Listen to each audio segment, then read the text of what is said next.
Okay, everybody, after that scintillating discussion of pilotage, I'm sure everybody is now ready to talk about towage. Um, Towage, let's talk about what towage is and by extension what it is not. Towage is the use of one vessel to expedite the voyage of another vessel.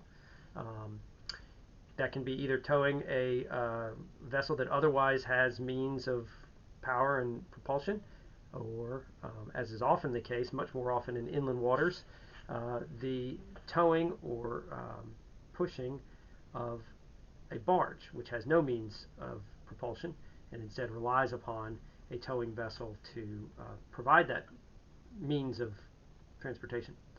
Um, what towage is not is the carrying of cargo. That is a contract of affreightment.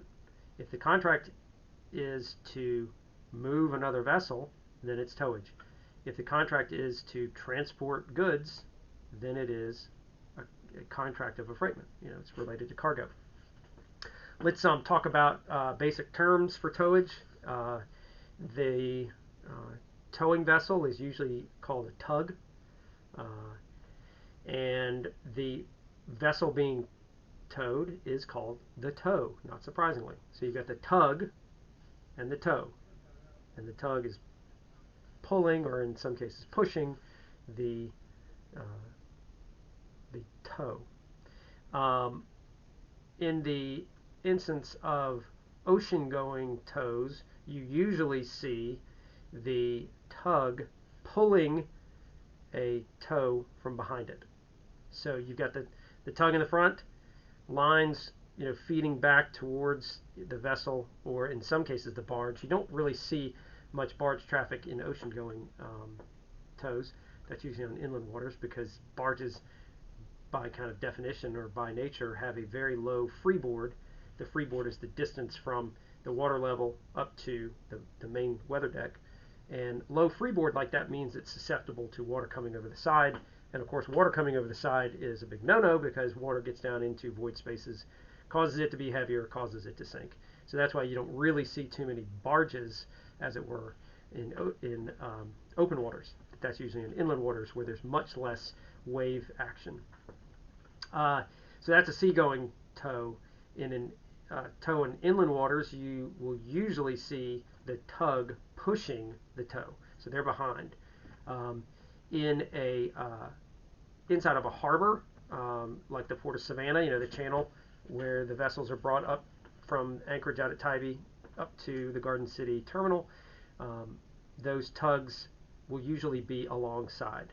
Um, they're usually not pulling them from the bow, nor are they pushing from the stern. They're more often from the stern, although for a different reason. I'll get to that in a second. But usually they're alongside because what their main purpose in a narrow channel is to not to provide propulsion, because this vessel has its own means of propulsion, but to ensure that it has proper steering. And oftentimes a large vessel in a narrow channel doesn't have as much margin of error for using its own rudder, and so you have to rely upon a tug alongside to help expedite that voyage by allowing them the extra turning capacity that allows the inbound vessel to use its own propulsion, its own engine to propel it.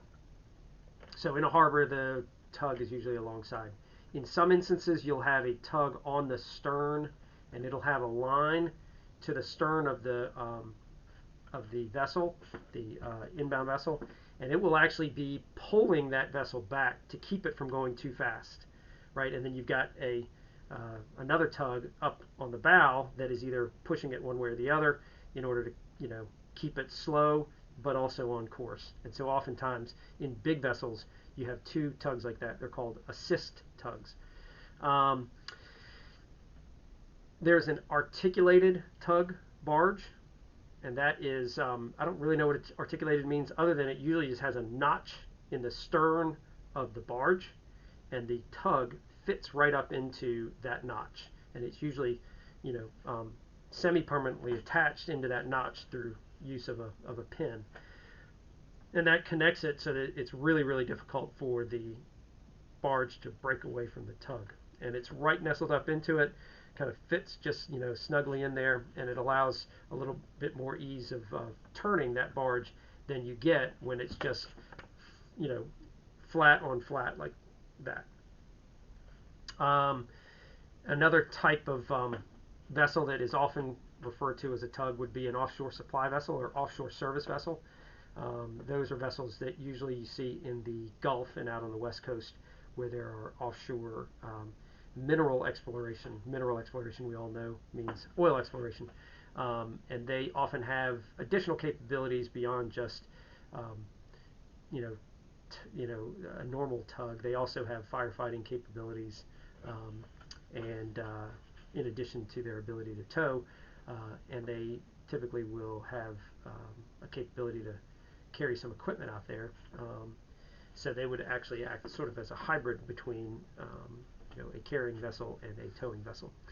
All right, so the first case is the Sacramento Navigation Company versus Sauls, 1927 Supreme Court case, and this is sort of the friction or the divergence between towage contracts and contracts of affreightment.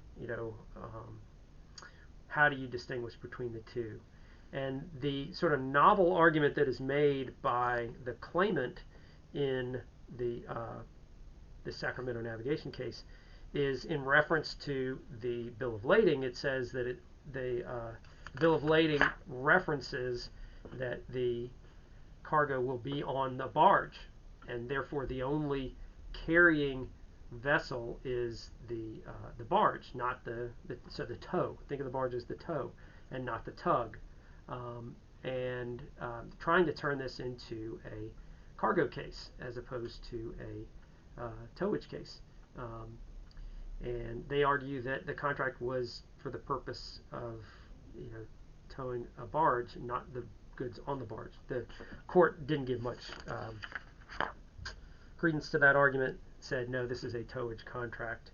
All right, so the next case is the Stevens versus the White City case. This involves the towage of a vessel, a new build motorboat from one portion of the New York harbor to another where it was going to be loaded onto an ocean-going vessel. And the principal issue in the Stevens case is kind of the divergence between a towage contract and a bailment contract. A bailment contract has a different set of liability rules or presumptions, there's that word again, that attaches to it that does not attach in a towage contract. So in this case, the motorboat was towed from somewhere in New York. Can't remember where in New York, somewhere in Brooklyn maybe. Yeah, it was a New York City builder's yard, and they're taking it down to a pier in New Jersey where it was going to be loaded onto an ocean-going vessel in the port of Newark. Unfortunately, during that voyage, unbeknownst to anybody, the tow, the new motorboat, sustained a pretty significant gouge or dent in its hull. And it was a new build, so it wouldn't have been there previously because it was new built at the point of disembarking. So the question becomes, how are we going to allocate liability?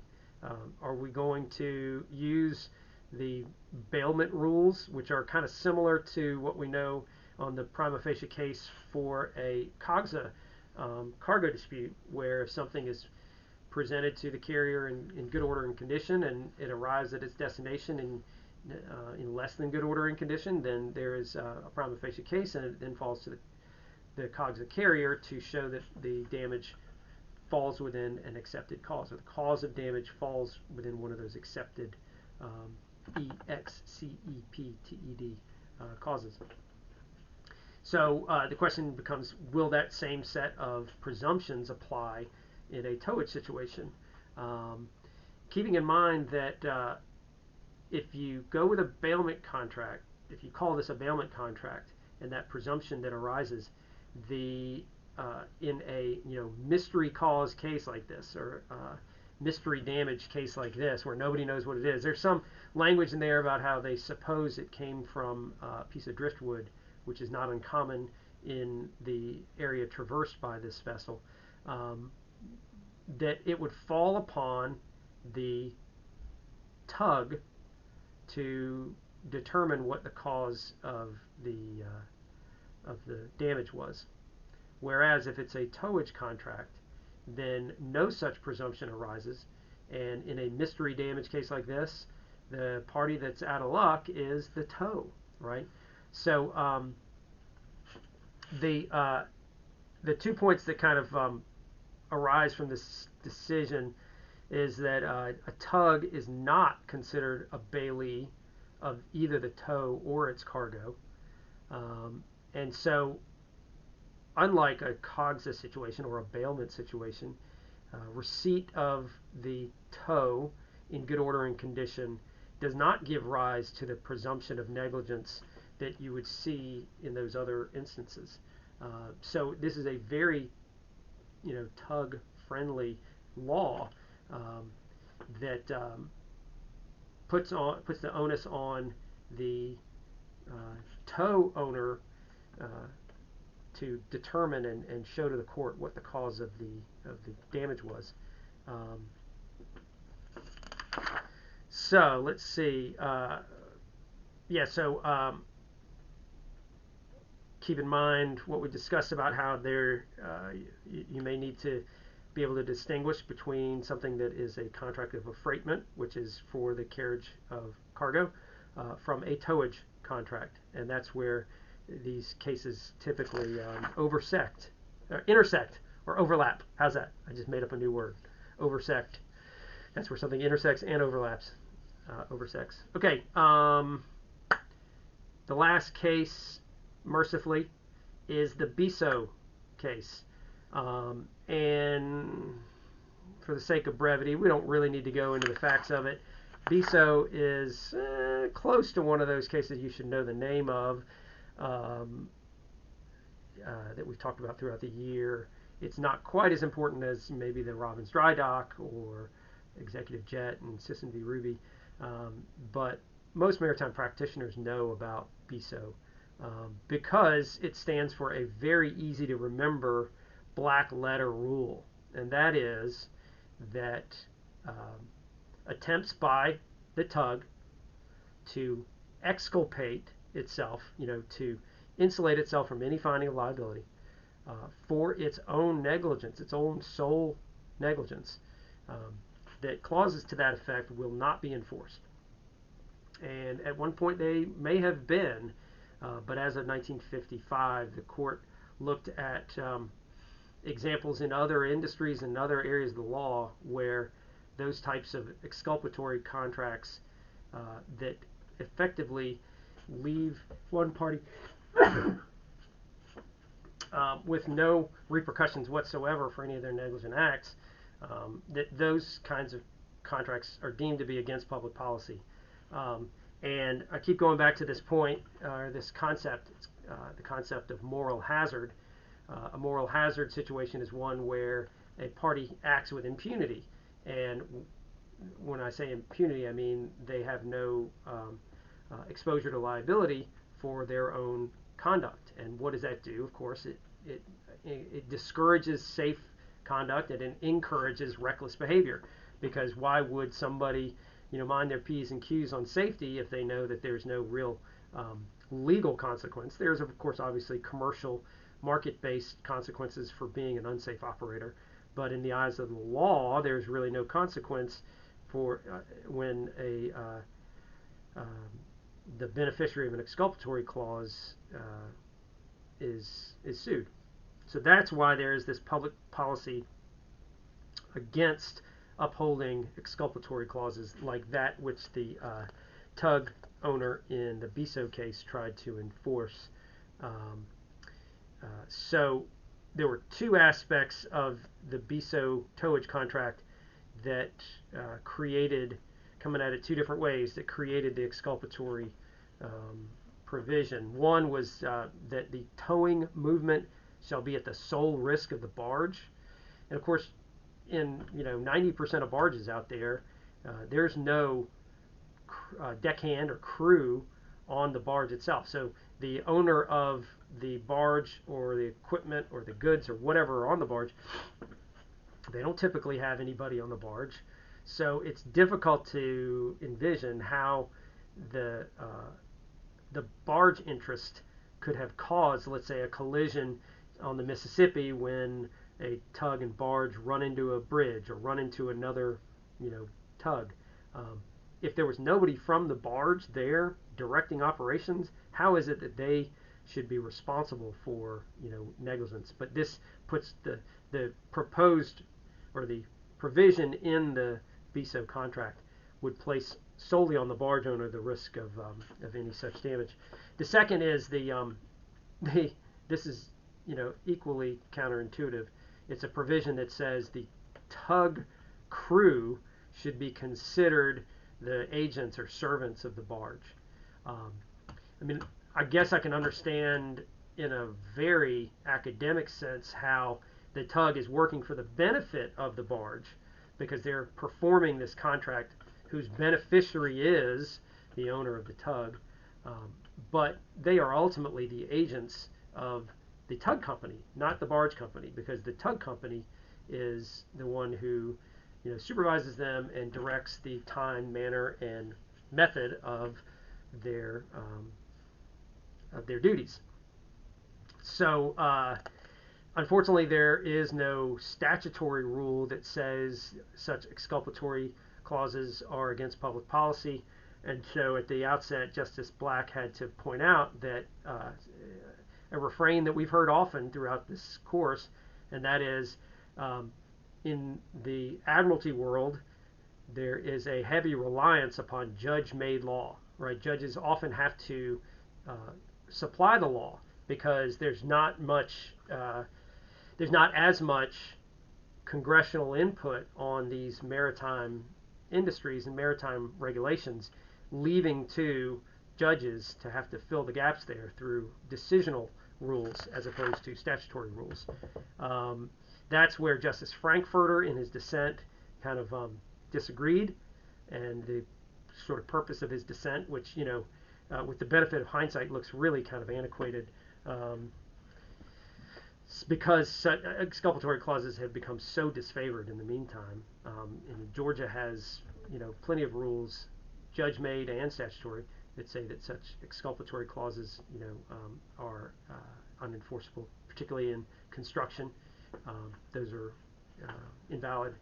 Anyway, he says, Justice Frankfurter says that the invalidation or determination of public policy about exculpatory clauses is for the legislature, not for the U.S. Supreme Court to decide. So Frankfurter, I guess, would not be a fan of this, refrain we often hear about judges making the law in admiralty. He would say, hey, we need to defer to the U.S. Congress on this, and if they have not spoken on it, then it's not the Supreme Court's place to fill the gaps. So anyway, that is the sum and substance of towage. Hopefully that has been enlightening. And the takeaway, of course, would be that to be able to distinguish between a contract of affreightment and a towage contract and a bailment contract, and whether a towage contract is considered a bailment contract for purposes of allocating liability, and whether or not exculpatory clauses contained in a towage contract are enforceable. They're not.